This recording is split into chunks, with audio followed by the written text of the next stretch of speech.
here with Zubin, an Ayurvedic guru, if you will, and I would love to learn a little bit about what Ayurveda is. I don't think a lot of people really know exactly what the term Ayurveda means. Yes, thank you for having me. Ayurveda, it's surprising that people don't know about Ayurveda because it is one of the oldest sciences of medicine in the world. Ayurveda emanates from the erstwhile Indian subcontinent, what we know as India, Pakistan, Afghanistan today.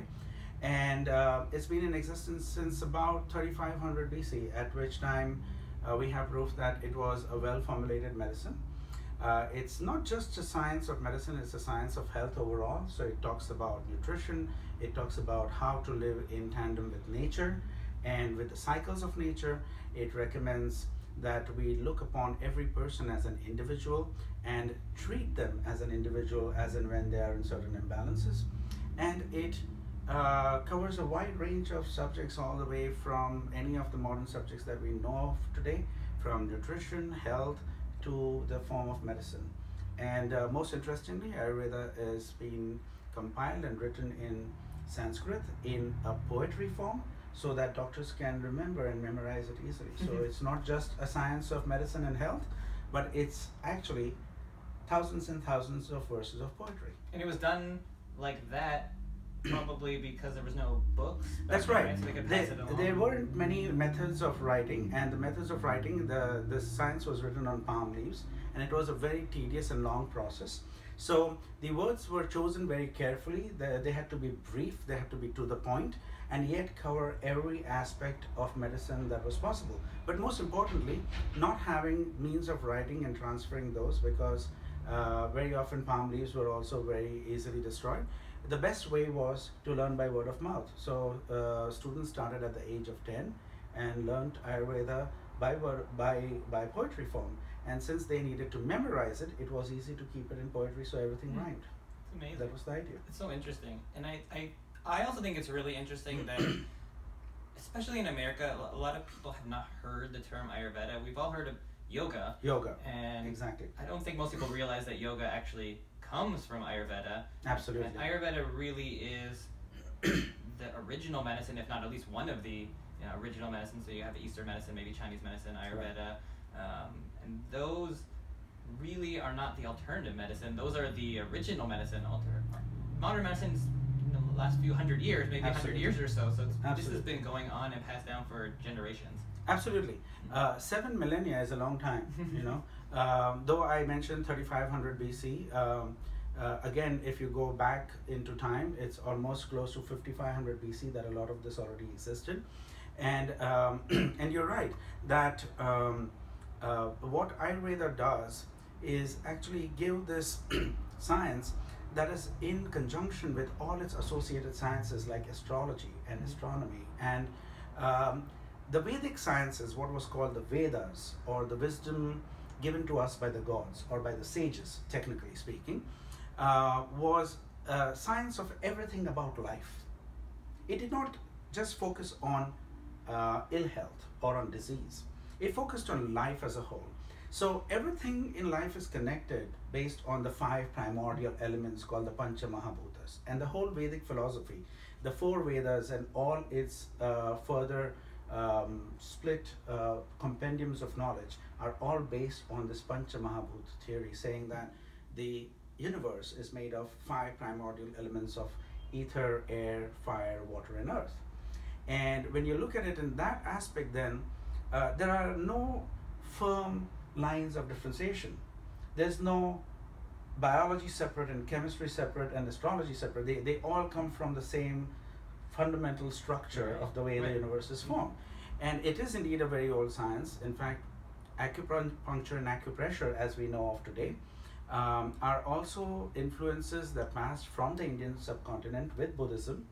Ayurveda has a part called Marma therapy, and the original concept was that there are 107 energy points in addition to the 72,000 nadis, or the channels of energy that pass through our body through various points, with the umbilicus as one of the primary points of the human body, which is highly neglected today in Western medicine. But So Marma passed from India to China and then further got specialized into things like acupuncture and acupressure as we know them today. And that's where I met you at Vasant Lad's Marma Indeed. class. Indeed. So that, yes, indeed. that's where it really all started for us. Yes, yes. So tell me about how you see collaboration with modern medicine with Ayurveda and how they might be related and where you see they're different. That's a wonderful question. I think modern medicine has achieved a lot, especially when it comes to things like communicable diseases and the issues that are generated by modern life and because of the sheer mobility of people across the globe. Modern medicine has also accomplished a lot in the sense that we now know how the human body works at a very nano level, at a micro or nano level. So we have MRIs, we have CT scans. So from a diagnostics perspective, we can very often use Western medicine to understand what is the current condition inside a patient's body. That said, it is Ayurveda which can help to treat that person as an individual rather than one of a huge group of people to whom a standard process needs to be applied. That's how we can collaborate with Western medicine by using Western medicine as the diagnostic tools and methods. Also, Western medicine excels at doing urgent treatments, right? Western medicine is great with life-saving techniques, which we have in Ayurveda, but because of a number of regulatory issues, very often cannot be used in the United States. Besides, I think that surgery is one place where Western medicine has really gone beyond anything that we had foreseen even 3 centuries ago. But that said, if it comes to treating a person from a psychosomatic mind-body connection and understanding how that particular individual can improve and come out of their states of illness, Ayurveda really does an excellent job because it has this substratum of a concept of the substratum of energy called the Pitta, Vata and the Kapha, which has no real direct equivalence in Western medicine. From a molecular level, yes, there are certain equivalences, and yet these are big subsets of energy that control the human body. And that's what we bring back in balance to make the person's body fight the disease rather than the medicine having to fight the disease. So we balance the human being so that when you are in the balance you are supposed to be with nature, with the day, with the seasons, and with your own self, and with your genetics, then you find that disease has no place inside the body because it's an external foreign element that is trying to rule your kingdom.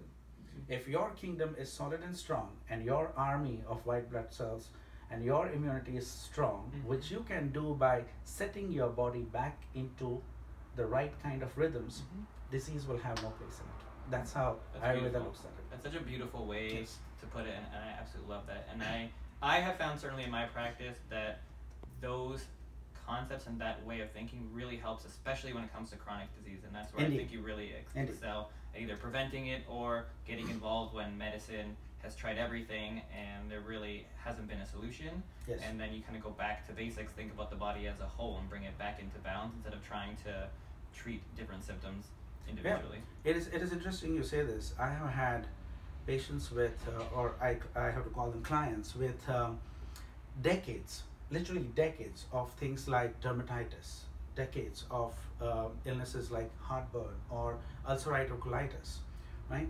And the first question I ask them in the first consult is, tell me what you eat when you eat, right? What are the combinations of the food that you consume? What is your lifestyle? What is your level of stress? And more often than not, the answer to their illness or the answer to solving their states of imbalance lies in just tweaking their food patterns. And it's very interesting that a number of things that in the West are work as fads that are, considered good for you, right? For that particular individual's case, might actually be very detrimental for their health. So very often I just have to pull out 2 items from their diet. I give them some herbs and protocols, and people with years of chronic conditions get into a state of balance within weeks or months. It's amazing. Is there some chronic conditions that you particularly like to treat, or you have a particular interest in that you want the audience to know? Yes, Ayurveda is a very wide and comprehensive subject. But because of my own personal experiences and the experiences that I've had with my clients so far, I find that it is very good at treating gut conditions. Exceptional with gut conditions. Exceptional with neuromuscular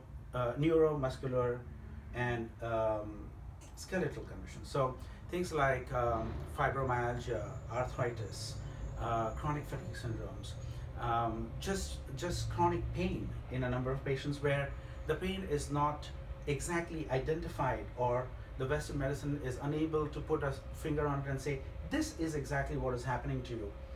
Ayurveda does an exceptional job in that. Also psychosomatic conditions, because Ayurveda has a very simple trick of connecting the body to the mind without going to the brain. So there is a way in which Ayurveda connects the balancing of the physical tissues to give conditions that are conducive to the mind. So very often people say, how are your medicines going to reach me through the blood-brain barrier? And I tell them, I don't need to get through the blood-brain barrier, don't worry about it. I'll just be treating your tissues, and your tissues will automatically send certain elements to your brain to change your personality and give you courage, to give you strength. So for example, a person who is too worried about life and too anxiety ridden or has lost hope, we would in Ayurveda often treat them on the thighs with certain massage techniques or oils, because the belief is that the thighs are the place of strength on which a man stands. It is your legs on which you stand, and those are what give you the sense of who you are. They give you the sense of stability, they give you the sense of I. Right? Wow. So that's how Marma works too. There are seemingly inconsequential relationships that for Ayurveda are very important, and we will treat you from a completely different paradigm to make sure that your body reacts in ways that are known to Ayurveda but are still not understood in the Western system of medicine. Amazing. It's just unbelievable what you do. It's a different way of thinking, but not really, but a little bit different. Yes, I mean, there are indeed parallels. There are indeed parallels between Western medicine and Eastern medicine. Even when I talk about Vata, Pitta and Kapha, right? Though the words might sound so foreign, technically Vata is nothing but the neurological system, right? Pitta is all your metabolism. But we do not look at it as hydrochloric acid versus the gallbladder and bile, because bile, if you look at it, one is acid, the other is highly alkaline, and it is caustic and it is corrosive, and it helps with the digestion of fat, right? Everything from the gallbladder, liver, pancreas, spleen, all of it comes under the Pitta system. And these, as we know, are very crucial and instrumental in the digestive patterns of our body. And when it comes to Kapha, Kapha is nothing but the water system of our body, and we know that we need to maintain a water balance, right? And Kapha is what helps to smoothen and lubricate the body, and is formed with, as I often say in my speeches, is formed with earth, water, and just a tad bit of fat. It is like building the dough for your bread. It needs to have enough amount of water added to a good amount of the grain and a little bit of fat to give it the tensile strength. That's what the body needs to be. And that's how Ayurveda looks at it. But indeed, there are parallels with Western medicine. So if somebody wants to get a hold of you or see you as a patient, how would they do that? Oh, they just give me a call, 323-447-2398. Go to my website, www.sukhamayu, SUKHAMAAYU.com. Read a little bit, understand yourself, understand what it is that Ayurveda is all about. See if it fits into your mental framework or something you wish to do. Whether it is just to bring yourself back into balance, whether it is just to improve your life and improve your strength. Ayurveda has a whole section that is usually in reference to people who are in their 30s and 40s, where they have been very busy with building their careers and making money, but the body is getting slowly exhausted, and you want to just rejuvenate the body and come back and come alive as if you are 20, 23 years old, right? So that gives you a longer lifespan, because the 40s and 50s are the decades in which most people are prone to illness, and illness starts setting in at those decades. And if you do something called a panchakarma, or even just rebalance your body with a few months of herbs, then you find that you have a much stronger, better life, and therefore a longer lifespan.